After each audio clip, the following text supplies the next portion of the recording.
गणेश उत्सव की हार्दिक शुभकामनाएं। अभी मैं एक कविता बोलने जा रही हूँ जो महाभारत के युद्ध पर आधारित है। जब श्री कृष्ण ने अर्जुन को ज्ञान दिया था रणभूमि के बीचों बीच, उस पर आधारित है ये कविता। तो तलवार, धनुष और पैदल सैनिक कुरुक्षेत्र में खड़े हुए, रक्त पिपासु महारथी एक दूसरे सम्मुख अड़े हुए। कई लाख सेना के सम्मुख पांडव 5 बेचारे थे। एक तरफ थे योद्धा सब, एक तरफ समय के मारे थे। महासमर की प्रतीक्षा में सारे ताक रहे थे जी, लेकिन पार्थ के रथ को तो खुद के शफाक रहे थे जी। रणभूमि के सभी नजारे देखने में कुछ खास लगे। माधव ने अर्जुन को देखा, अर्जुन उन्हें उदास लगे। कुरुक्षेत्र का महासमर एक पल में तभी सजा डाला। शंख उठा श्री कृष्ण ने मुख से फूंका और बजा डाला। हुआ शंखनाद जैसे ही वैसे सबका गर्जन शुरू हुआ। रक्त बिखरना शुरू हुआ, फिर सबका मर्दन शुरू हुआ। श्री कृष्ण ने बोला, उठो पार्थ और एक आंख को मीच जरा। गांडीव पर बाणों को रख, प्रत्यम चाको खींच जरा।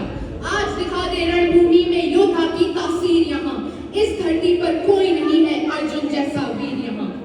सुनी बात माधव की तो अर्जुन का चेहरा उतर गया। एक धनुर्धारी की विद्या मानो चूहा उतर गया। बोले पार्थ सुनो कान्हा, जितने सम्मुख हैं ये खड़े खड़े हुए, इन्हीं सभी से सीख सीख कर सारे भाई बड़े हुए। उधर खड़े हैं भीष्म पितामह, मुझको गोद खिलाते थे। गुरु द्रोण ही धनुष बाण का सारा ज्ञान सिखाते थे। सभी भाई पर प्यार लुटाया कुंती मात हमारी ने। कोई कभी ना छोड़ी कभी थी उस माता गांधारी ने। ये जितने गुरुजन खड़े हुए हैं सभी पूजने लायक हैं। माना दुर्योधन दुशासन थोड़े से नालायक हैं। मैं अपराध क्षमा करता हूँ, बेशक हम ही छोटे हैं। जैसे भी हैं आखिर माधव सब ताऊ के बेटे हैं। इतने से भूभाव की खातिर हिंसक नहीं बनूंगा मैं। स्वर्ण लगाकर अपना कुल विध्वंसक नहीं बनूंगा मैं। खून सने हाथों का होता राजभोग अधिकार नहीं। सबको मार के गद्दी मिले तो सिंहासन स्वीकार नहीं। रथ पर बैठ गया अर्जुन, माधव से था मोड़ लिया। आंखों में आंसू भरकर गांडीव जो हाथ से छोड़ दिया। गांडीव जब छूटा तब माधव भी कुछ अपचाए थे। शिष्य पार्थ पर गर्व हुआ और मन ही मन हर्षाए थे। मन में सोच लिया कि अर्जुन की बुद्धि ना सटने दूंगा। समर भूमि में पार्थ को कमजोर नहीं पड़ने दूंगा। धर्म बचाने की खातिर फिर नव अभियान शुरू हुआ। उसके बाद जगत गुरु का गीता ज्ञान शुरू हुआ।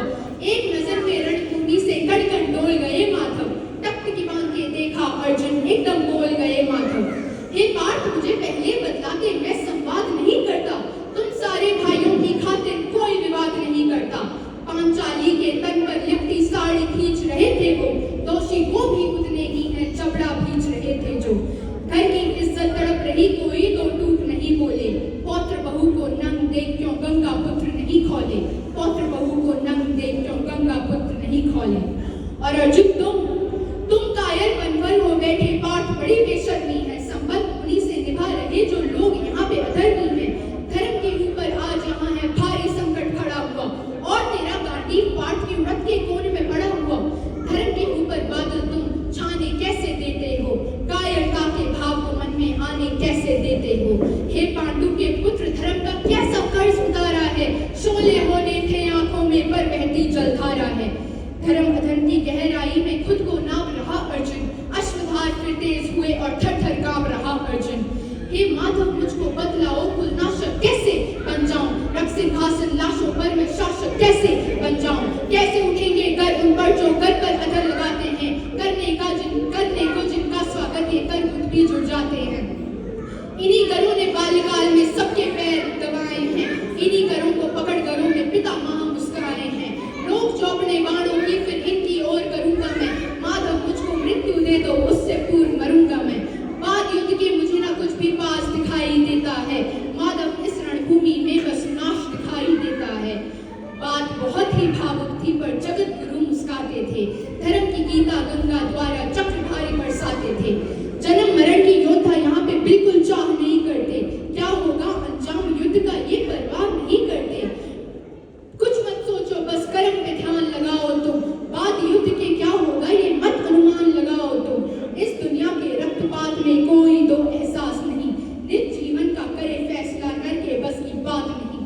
तुम ना जीवन देने वाले नहीं मारने वाले हो। ना जीत तुम्हारे हाथों में, तुम नहीं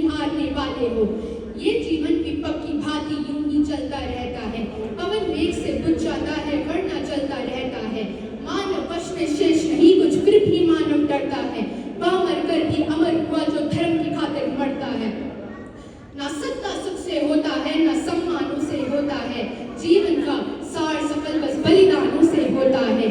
देवतान योद्धा ही करते ना कोई दूजा जाता है, रणभूमि में वीर मरे तो शव भी पूजा जाता है। सेना युद्ध में जैसे अपने खोटे शस्त्र बदलती है, दिव्य आत्मा मानव देह में वैसे वस्त्र बदलती है।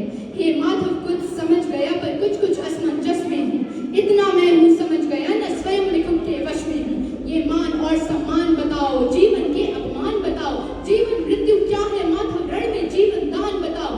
देख काम क्रोध की बात कही, मुझको उत्तम काम बताओ। अरे खुद को ईश्वर कहते हो तो जल्दी अपना नाम बताओ। इतना कहते ही माधव का धीरज पूरा डोल गया, तीनों लोगों का स्वामी बेहद गुस्से में बोल गया। सारी सृष्टि को भगवान बेहद गुस्से में लाल दिखे, देवलोक से देव डरे, सबको माधव में काल दिखे। अरे कान खोलकर सुनो पाठ, मैं ही त्रेता का राम हूँ, कृष्ण मुझे सब कहते हैं, मैं द्वापर का घनश्याम हूँ। रूप कभी नर नारी का धर के मैं ही केश बदलता हूँ, धर्म बचाने की खातिर मैं अनगित वेश बदलता हूँ। विष्णु जी का दशम रूप मैं परशुराम मत वाला हूँ, नाग कालिया के फन पे मैं मर्दन करने वाला हूँ। बाकासुर और महिषासुर को मैंने जिंदा गाड़ दिया, धर्म की खातिर नरसिंह बन के हिरण्यकश्यप फाड़ दिया। रक्तनिक नहीं भी चलता है, मैं ही आगे बढ़ता हूँ, धनुष हाथ में तेरे पर रणभूमि में मैं लड़ता हूँ। इतना कहकर मौन हुए फिर खुद ही सब उचारे केशव, पलक झपकते ही अपने दिव्य रूप में आए केशव। दिव्य रूप का तेज अनोखा सबसे अलग दमकता था, कई लाख सूरज जितना चेहरे पर तेज चमकता था। इतने ऊंचे थे भगवान सर अंबर से जा लगता था, और हजारों भुजा देखकर अर्जुन को डर लगता था।